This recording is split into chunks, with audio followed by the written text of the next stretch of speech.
So, hello everyone. Today we have with us Twinkle Hemnani, who's recently qualified CA and has done something which is unbelievable. उनका ये second attempt भले ही था, but उन्होंने कुछ ऐसा कर दिखाया जो बहुत कम ही कर पाते हैं.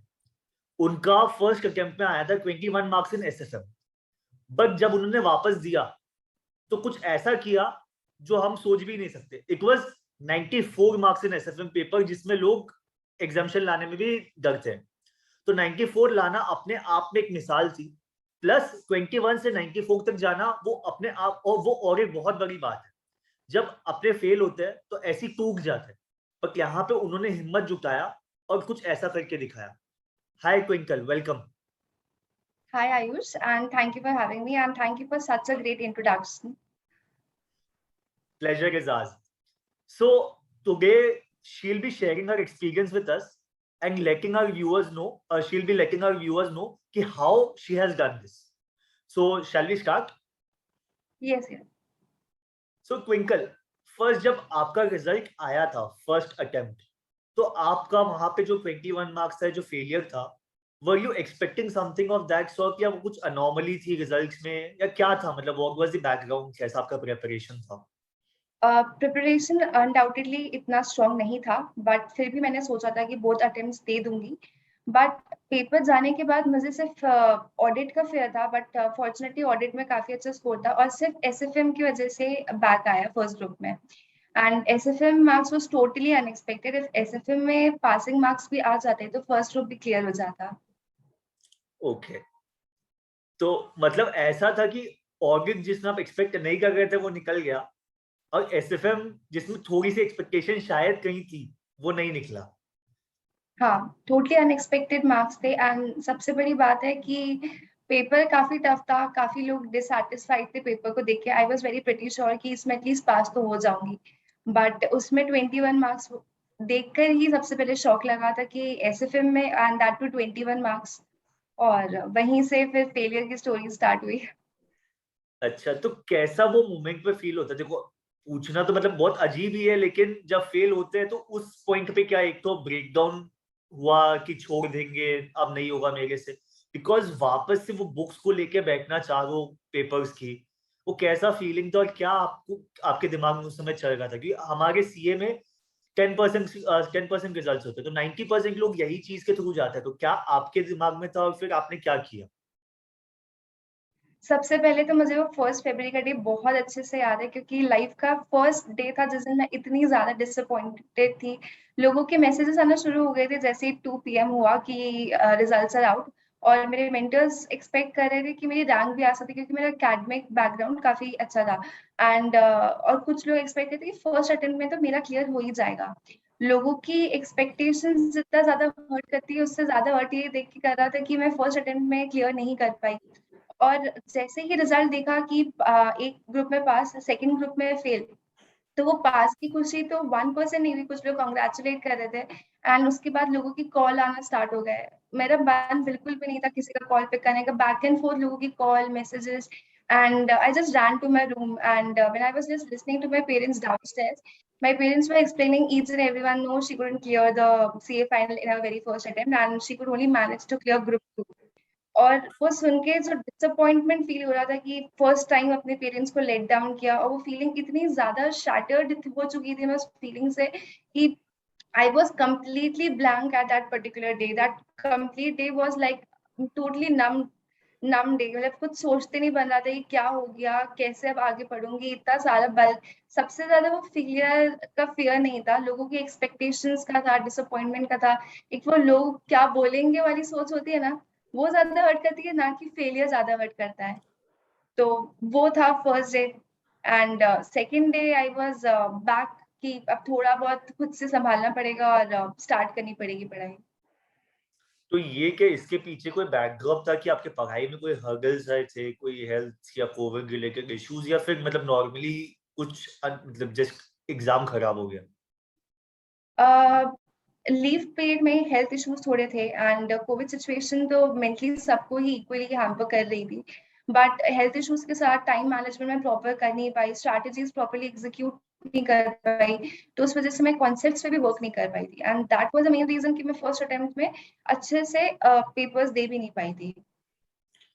तो अभी ये समझ में आ गया कि कॉन्सेप्ट, टाइम मैनेजमेंट ये लैक कर रहा था फर्स्ट टाइम पे। और जब फेल होते हैं तो खुद से ज्यादा दुख होता है वो एक्सपेक्टेशन जो जो दुनिया बोलने लगते कि यार इसका तो नहीं हुआ इतना वैसा।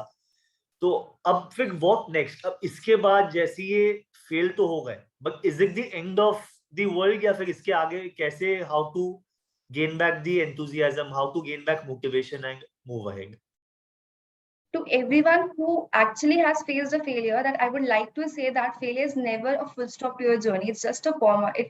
You have to be very determined, and no one is going to push you further. You have to be self-motivated enough to give a great comeback, because people only see your success and no one sees the story behind that has gone, or the struggles behind your success. I could recollect the second day after the results were announced. I was just working upon my own strength. I was recollecting where did I went wrong. I was actually writing down my strategies. That wasn't my own. It was a person who has already succeeded in his own strategy. The biggest mistake I think कि हम सब ये करते हैं कि जो rankers हैं या जो टॉपर्स हैं या जिनकी एग्जामिशन आई है, हम उनकी स्ट्रैटेजीज को कहीं ना कहीं हमारी स्ट्रैटेजीज में इनकलकेट करने की कोशिश करते हैं।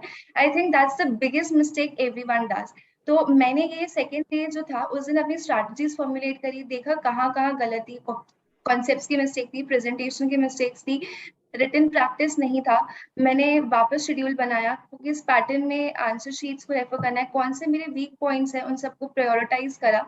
And second day strategies formulate करने के बाद विद द थर्ड डे मैंने ट्रिप प्लान करी क्योंकि आई नीडेड अ ब्रेक। सो अच्छा। completely 1 week I just went for a trip around the around India, and after coming back I resumed my studies, and with as if it was my first attempt I was preparing like कि ये तो first attempt है और मुझे come back करना है, और क्योंकि मुझे पता था मेरी weaknesses क्या है और कहाँ पे मैं गलत हुई, तो पूरी strategies formulate करके break किया and वापस start किया अपनी study, and finally it went well.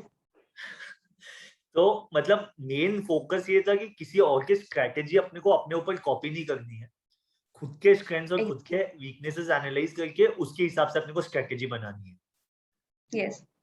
And ये ऐसा यूनिक किया था जो आपको 94 पे लेके गया, क्योंकि रैंक होल्डर्स फर्स्ट अटेम्प्ट वाले सभी मेहनत कर गए, इनफैक्ट सभी फ्रेटर्निटी में मेहनत कर गए, लेकिन 94 लाना इज फिनोमिनल, मतलब वर्क्स कम है। तो वो कैसे, इसमें क्या वो यूएसपी क्या थी, क्या आपने एक्स्ट्रा किया था, क्या स्पेशल किया था? First of all as I mention, मैंने पहले अपने आंसर शीट्स बुलवाई थी, उसमें मैंने चेक किया था कि मैंने कहाँ रॉन्ग जा रही हूँ। मैंने उसकी कंप्लीट लिस्ट बनाई थी कि इस कॉन्सेप्ट में मैं ब्लंडर करी हूँ, जिसमें अवेयर नहीं थी कि यहाँ पे भी मिस्टेक मैं कमिट कर रही हूँ। सेकंड मैंने ये किया था कि प्रेजेंटेशन देखा कि presentation is not accurate, and written practice बिल्कुल नहीं थी। तो फर्स्ट राउंड ऑफ रिविजन में मैंने प्रायोरिटी सेट की 3 लेवल्स पे। फर्स्ट लेवल पे वो टॉपिक्स जिसमें मैंने बिल्कुल भी फर्स्ट अटेम्प्ट में अच्छे से प्रैक्टिस नहीं की थी और कॉन्सेप्चुअल क्लैरिटी भी नहीं थी, तो उस पर फोकस करा, उसके जितने भी हो सके रिविजन वीडियोस रेफर करे, डाउट्स क्लियर करी। सेकंड रिविजन, सेकंड प्रायोरिटी पे मैंने उस टॉपिक्स को करा जिस पे मैं कॉन्फिडेंट हूँ और कॉन्सेप्चुअल क्लैरिटी है बट रिटन प्रैक्टिस नहीं है। एंड थर्ड पे मैंने फर्स्ट अटेम्प्ट में एसएफएम की थ्योरी को कम्प्लीटली इग्नोर कर दिया था, बल्कि एसएफएम की थ्योरी केक वॉक होती है पास करने के लिए फ्लाइंग राइट। कलर्स। तो मैंने ऐसे उसको प्रॉपरली प्लान करा, एंड द वन की to my success, I would say I prepared a mistake notebook. In my every round of revision, I used to write down the specific question, topic, and what was the mistake that I was committing. So in the subsequent revision, when I was referring those mistake notebook, just reminded me of the entire question that I was doing. So that was a series of the pattern that I followed. And the mistake notebook was a great help instead of a formula notebook, I would say. Okay, so concept, written practice, presentation plus mistake book, ताकि mistakes Yes. इतना बार देख ले कि mistakes फिर वापस commit ही नहीं होने। हाँ. ओके, सो ये ग्रेट है, बट ये बताओ कि how the CA journey, the entire CA journey is more of a mental roller coaster. So how did you tackle it, वो मेंटल रोलर कोस्टर, कभी ब्रेक डाउन करना, फिर वापस से खुद को मोटिवेट करना, and after specially after facing a failure at the first attempt, तो ये इमोशनल जो पूरा प्ले था, इसको कैसे मैनेज किया? ऑनेस्टली स्पीकिंग सीए जर्नी में हर कोई पर्सन, चाहे वो रैंकर हो या एवरेज स्टूडेंट हो या बिलो एवरेज हो, सबका एक ब्रेकडाउन लेवल आता ही है. Study, bulk course and time management skills and the patience and Perseverance is a की टू सक्सेस. हम लोग को खुद से अपने स्ट्रेंथ पे फोकस करना है, हार्ड वर्क करना है.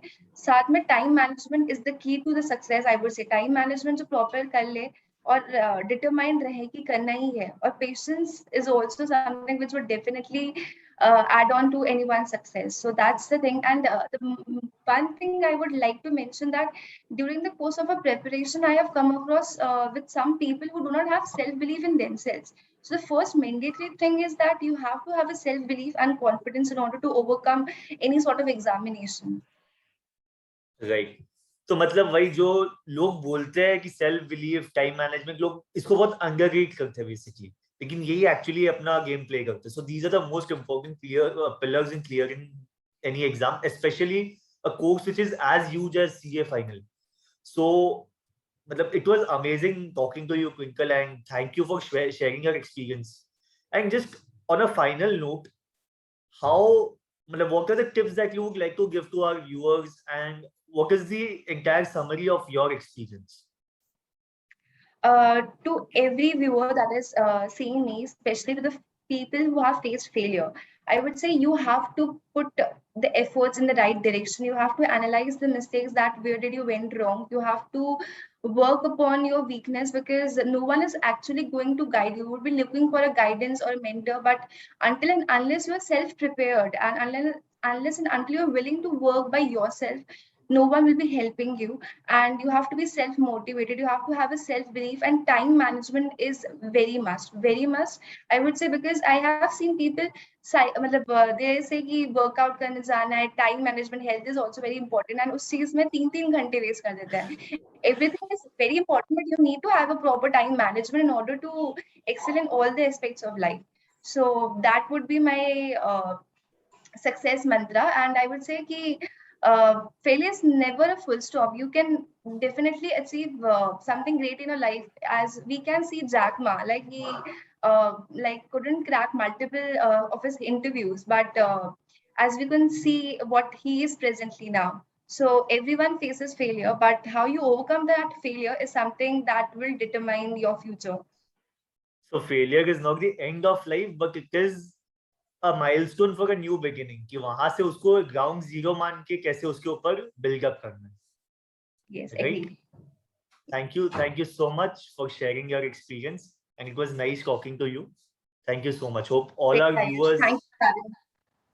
Hope all our viewers have will benefit out of this video, and will focus on time management and all these skills, because now they can see a live example in front of them ki how these things, this time management, motivation, can make them achieve something that is as good as what Twinkle has achieved. And failure is not the end of life. And आज तक अगर आप fail नहीं किए तो भी ये जरूरी नहीं है कि you will not fail, but it is important कि वो failure के बाद you come up, you rise stronger and achieve what you intend to achieve in your life. Thank you. Thank you.